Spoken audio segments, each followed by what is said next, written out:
Les francs-maçons sont obligés de se taire. Mais c'est le prix du pouvoir. Quand on entend le mot franc-maçon, on pense à complot. Mais la vérité est beaucoup plus dérangeante que ça. Si cette organisation est parvenue à se maintenir pendant des siècles, c'est simplement grâce à un secret militaire qu'ils appliquent à la perfection. Ce secret est ce qu'on appelle un avantage asymétrique absolu. Celui qui le maîtrise devient dangereux, imprévisible. Celui qui l'oublie finit par se détruire lui-même. Alors, si tu veux découvrir ce pouvoir que maîtrisent les francs-maçons pour dominer le monde, alors, regarde ça.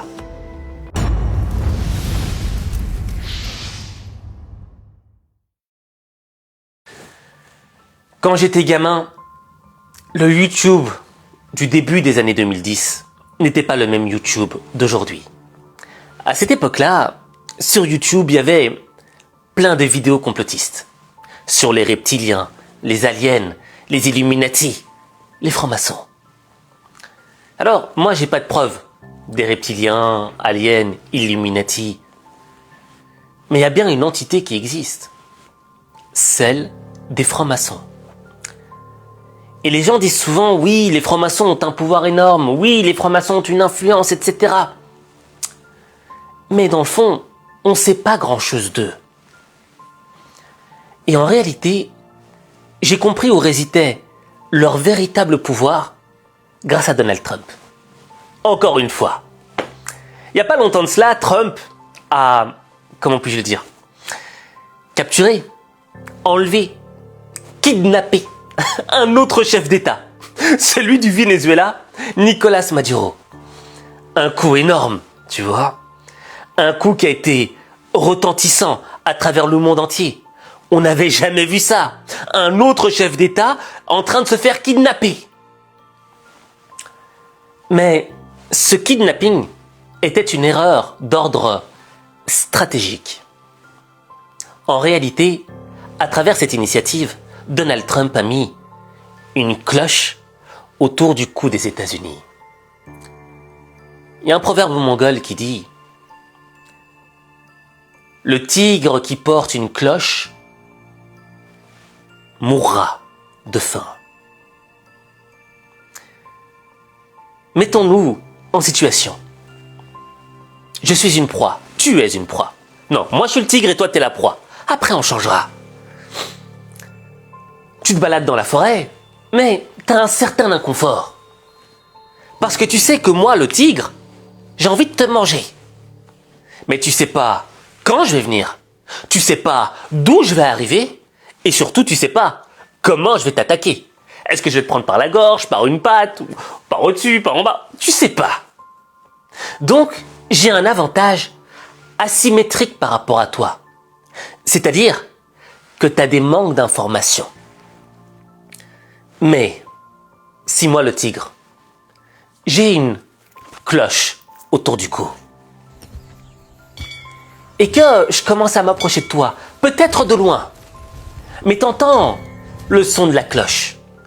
Et là, tu peux déterminer dans à peu près combien de temps je serai là, d'où je vais venir, et l'histoire de comment je vais t'attaquer, tu t'en moques. Parce que tu as déjà les informations essentielles pour te préparer à fuir. Et dans ce cadre-là, c'est toi qui es à l'initiative. C'est toi qui contrôle le jeu.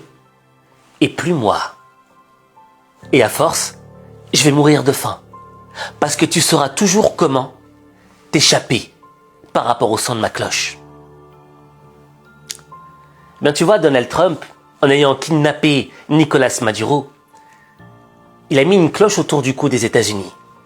À chaque mouvement des États-Unis, tous les différents pays vont avoir peur. Tous les différents pays auront le temps de se préparer à se défendre. Et tu vois, en réalité, l'homme a une faiblesse. Sa bouche. Souvent, on a besoin de parler. On a besoin de parler pour impressionner les autres, nourrir notre ego. On a besoin de parler pour être validé des autres. Et l'exemple chimiquement pur de cette faiblesse buccale, c'est le directeur du FBI actuel, qui s'appelle Kash Patel. Un mec qui a la coupe de Bart Simpson. J'arrive pas à y croire, mais c'est vrai. Et tu vois, il y a pas longtemps de cela, Kash Patel a été convoqué à une commission sur la liste Jeffrey Epstein. Et dans cette commission, il y a un membre qui lui a sorti une vidéo de lui dans un podcast, avant qu'il soit directeur du FBI. Et dans cette vidéo, il disait « Mais moi, je sais où est la liste Epstein. Elle est dans un livre noir, détenu par le chef, le directeur du FBI. » Et là, le gars, le membre de la commission, lui sort cette vidéo en face. Et il lui dit « Maintenant, c'est toi le chef du FBI. Où est ce livre noir de la liste Epstein qui contient tous les noms ?» Kash Patel a commencé à parler chinois. Incapable de répondre à la question. Il était en vulnérabilité totale. Et ça démontre une chose. Lorsque tu parles trop, il y a ce qu'on appelle des fuites d'informations. Et ton adversaire, avec toutes ces informations, peut préparer une défense. Il peut déterminer par où il va t'attaquer. Tout ça parce que t'as trop parlé.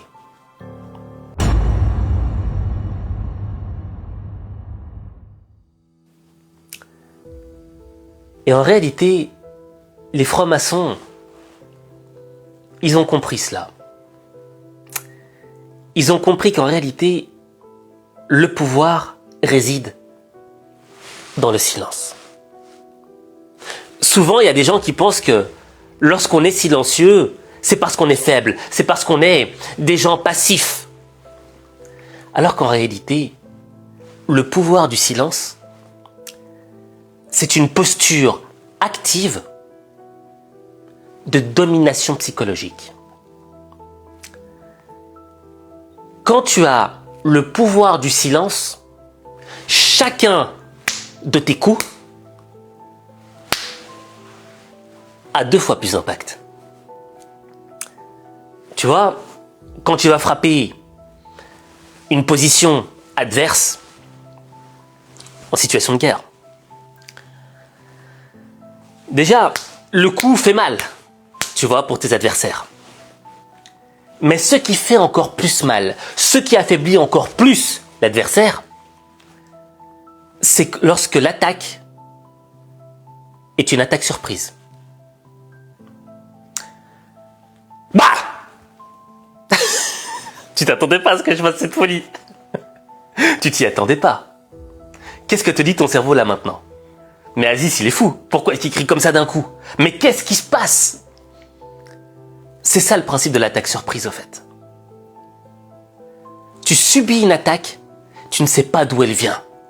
T'étais pas préparé cognitivement. Tu te dis, mais où suis-je? Et là, tu es en position de vulnérabilité. Tu es dans un état de stupeur, de sidération. Tu es figé, paralysé par l'émotion.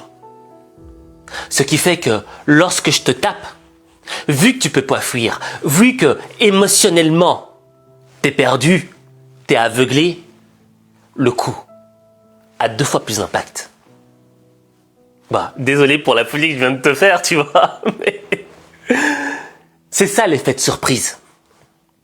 Et en réalité, l'effet de surprise et le pouvoir de silence, les deux combinés, créent la puissance. C'est pour ça que on n'en sait pas grand-chose sur les francs-maçons. C'est pour ça que ceux qui sont francs-maçons ne le disent pas. Parce que dans leur organisation, ils ont compris une notion essentielle. Le silence est une réserve de puissance. La parole est une dépense. Et dans le fond,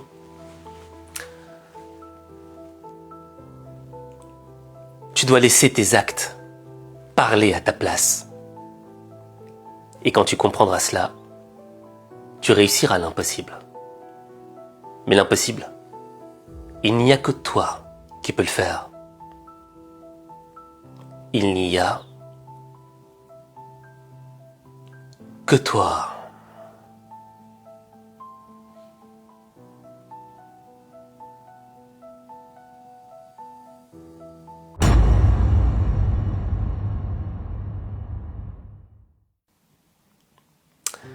Alors je ne suis pas franc-maçon. Je me rappelle une fois, j'avais fait une vidéo quand j'étais encore plus jeune pour H5 Motivation à l'Atomium à Bruxelles, tu vois. Où il y avait les boules. Et il y avait un mec en commentaire qui avait écrit « C'est un franc-maçon, regardez-moi ce qu'il fait, etc. » Moi, je suis un mec qui a toujours été rejeté de partout, tu vois. Quand je cherchais des jobs, personne ne voulait de moi. Bref, j'ai toujours été rejeté. Et tant mieux. Mais tu vois, aujourd'hui, je cherche pas à me dire qui sont vraiment les francs-maçons, je m'en fous. Parce que moi, ça m'apporte rien dans mes projets professionnels. Ce qui compte pour moi, c'est de me développer d'un point de vue personnel et professionnel. Mais j'essaie toujours d'extraire ce que je peux apprendre des autres. Et tu vois, le silence, c'est un vrai pouvoir. Raison pour laquelle je vais te demander d'écrire en commentaire Chut. Je répète.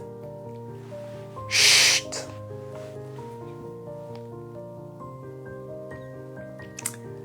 Lorsque tu écris chut en commentaire, en réalité, tu signes un contrat moral avec ta personne.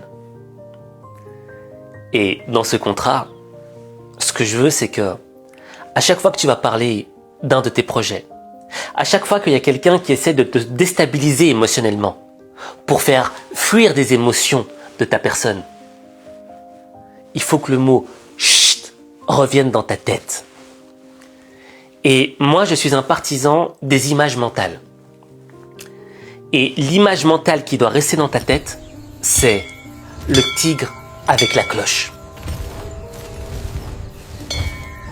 À partir du moment où tu mets une cloche autour de ton cou, tu es vulnérable et tu es en position de faiblesse. Alors écris en commentaire.